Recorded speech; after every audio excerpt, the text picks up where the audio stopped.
দেখেছেন, আপনার কাছে কি মনে হয়নি যে আসলে এই প্রশ্ন করলে সমাজে একটু আসলে ইমপ্যাক্ট পড়ে এই ধরনের? আপনি শোটা দেখেছেন? শোনা দেখলে বিভিন্ন ধরনের আপনি পুরো শোটা দেখেছেন? আপনি দেখেননি, তাহলে আপনি কিভাবে ভাইরাল হয়েছে, বুঝবেন? আমি ওইটা বললাম। দেখুন, আজকে আমি যে কথাটা বলছি, আপনি একটা মিম পেজে দু তিনটা কথাকে আলাদা করে আলাদা ডাবিং দিয়ে চেঞ্জ করে ফেলতে পারবেন।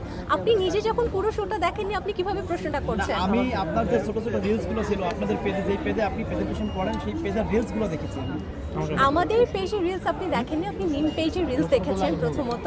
আর দ্বিতীয়ত হচ্ছে, যেটা আপনার কাছে খারাপ লাগছে সেটা অন্যের কাছে খারাপ নাও লাগতে পারে। আর যেটা বলছেন স্ক্রিপ্টের কথা বা কিছু, সেটা তো আমরা পড়ে আসলে আমরা বসি। যখন আমরা একটা প্রোগ্রামের জন্য চুক্তিবদ্ধ হই, আমাদের পক্ষে তো সেই চুক্তির ব্যতিক্রম করা সম্ভব হয় না। সেখানে তো আরও অফিসিয়াল ডেকোরাম আছে, আরও অনেক ধরনের ঘটনা আছে। আর যে পুরো অনুষ্ঠানটি দেখেছে সেই একমাত্র বলতে পারবে সেখানে আদৌ খারাপ কিছু ছিল কি ছিল না। অর্ধেক যে কোনো কিছু বোঝা যায় না।